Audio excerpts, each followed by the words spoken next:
The All Progressive Congress and supporters of Bola Ahmed Tinubu have called for the arrest of the 2023 Labour Party presidential candidate, Mr. Peter Obi, over what they term running a parallel government. Mr. Peter Obi, who on June 12, the Democracy Day, has held a press conference to address Nigerians regarding issues of the nation. APC and Bola Ahmed Tinubu supporters term this as an affront to the office of the president. They argue that only Bola Ahmed Tinubu has the legitimate right to address the nation on Democracy Day.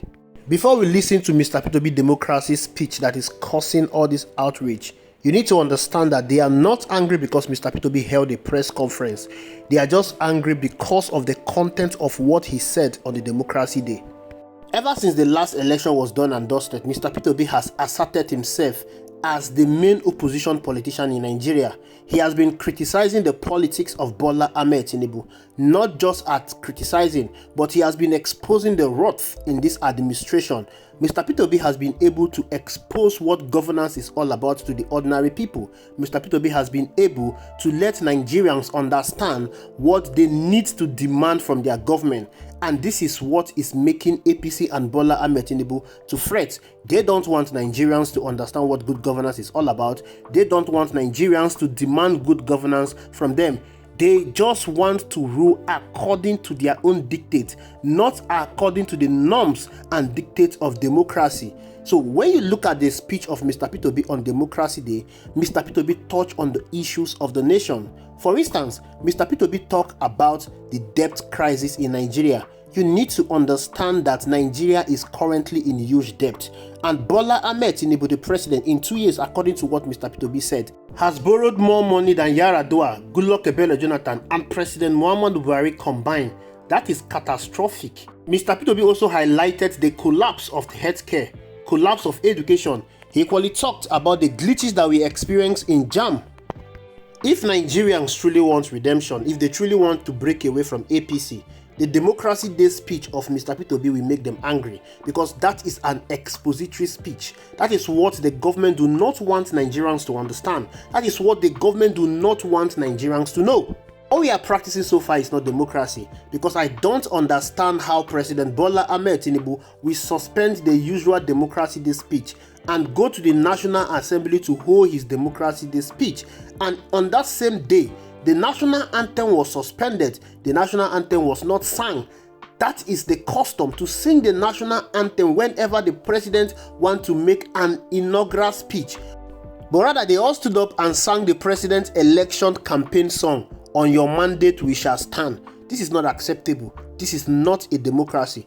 Tinubu is running Nigeria as his personal business. He's running Nigeria as his sole property. That is the reason why Nigerians are talking about him trying to make Nigeria to become a one-party state. But he is defending it. But one thing they do not understand is that this is just the beginning. Mr. Peter Obi is yet to fully activate his role as an opposition leader. They think that Mr. Peter Obi is a pushover. What Mr. Peter Obi is waiting for is just a year to the general election. When he has secured a presidential ticket, that is when Mr. Peter Obi is going to activate his full opposition mode. That is when he is fully going to tell Nigerians that they deserve not to give Bola Ahmed Tinubu another 4 years, because Mr. Peter Obi is going to expose a lot of things regarding this government. It was Mr. Peter Obi that exposed a lot of things to Nigerians prior to the 2023 general election. It was Mr. Peter Obi's speech that brought out Nigerians to come out and participate actively in the last election. It was Mr. Peter Obi that enabled Nigerians to demand for good governance. What we saw during the last election was what we have never seen before, and all this was made possible because of Mr. Peter Obi.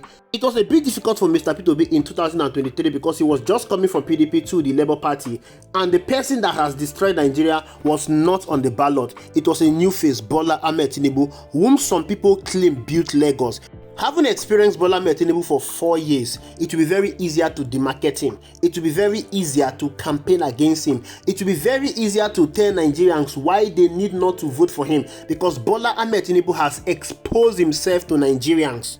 This is what the presidency is scared of. This is what they don't want Nigerians to know. And this is what Mr. Peter Obi is doing as an opposition politician. This is the reason why they hate him.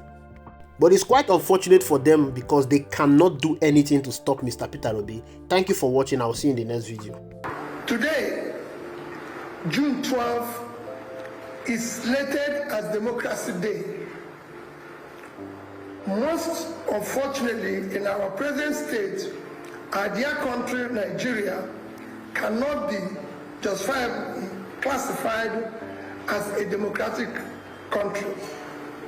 The vital indicators of democracy are noticeably absent. Some do not even exist. Democracy is said to be a government of the people, by the people, and for the people. Yet, none of these three measures exist in our democracy today.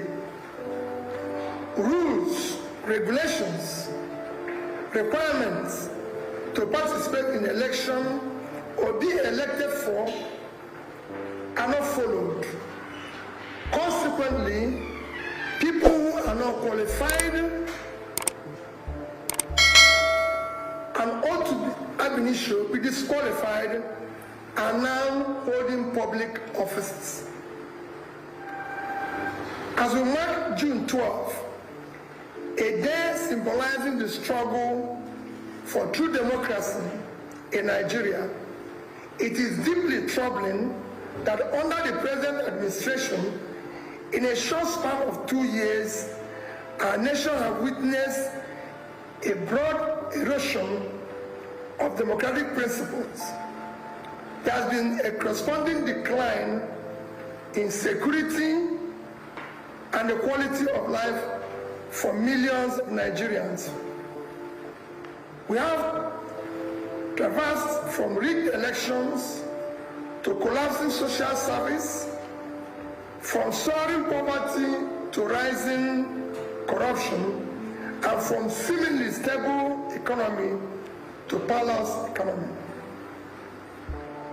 It is most troubling that in 2 years in office, the present government has brought our nation to the point where our leaders now celebrate and endorse failure, lies, and propaganda.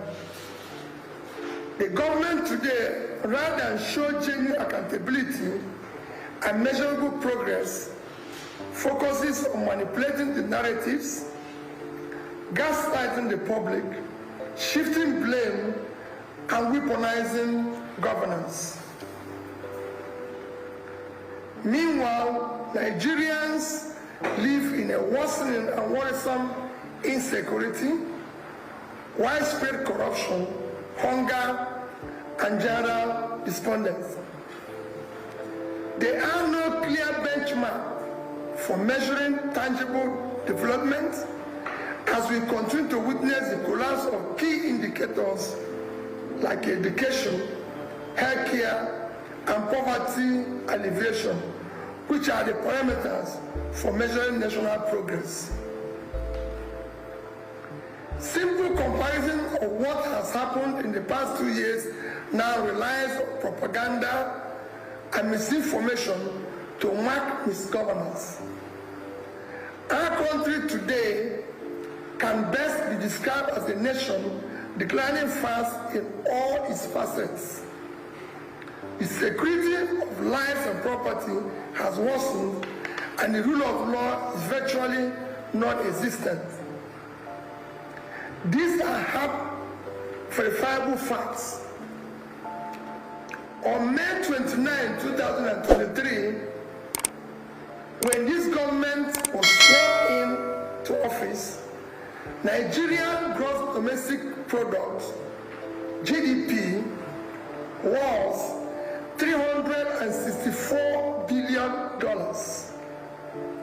As of today, it has declined to $188 billion, a decline of almost 50%.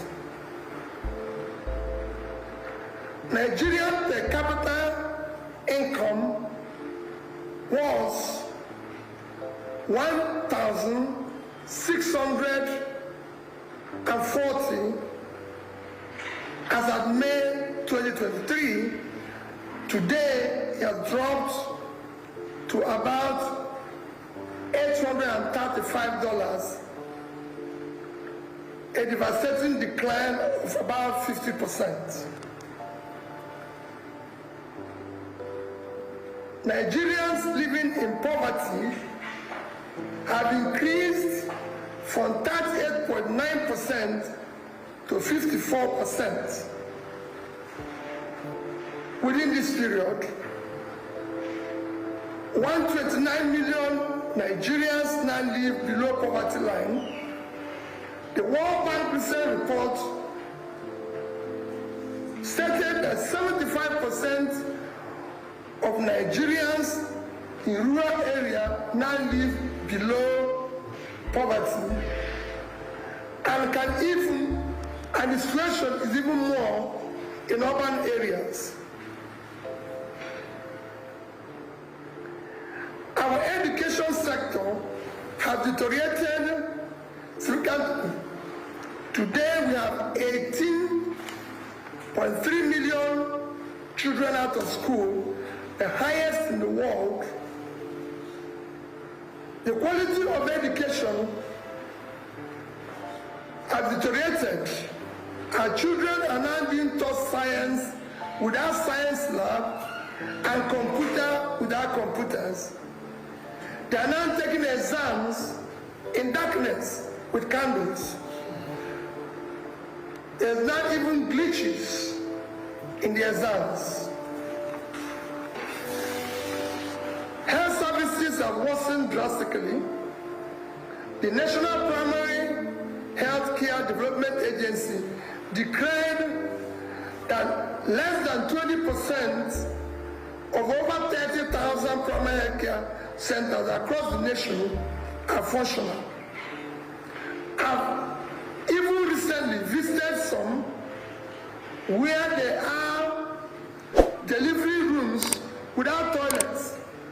Despite trillions of naira purportedly saved from removal of subsidy, a policy initially justified as a means to combat and curb borrowing, the present government has within 2 years borrowed more money than the administration of President Umaru Yar'Adua, President Goodluck Jonathan, and President Muhammadu Buhari combined. Today, Nigerian public debt is estimated close to 188 trillion. Nigerians were informed that the debt and the borrowings was to fund critical areas of development, which are education, health, and pulling people out of poverty. Still, no significant improvement in education, in healthcare, in poverty alleviation, which we all know is the most critical measure of national development.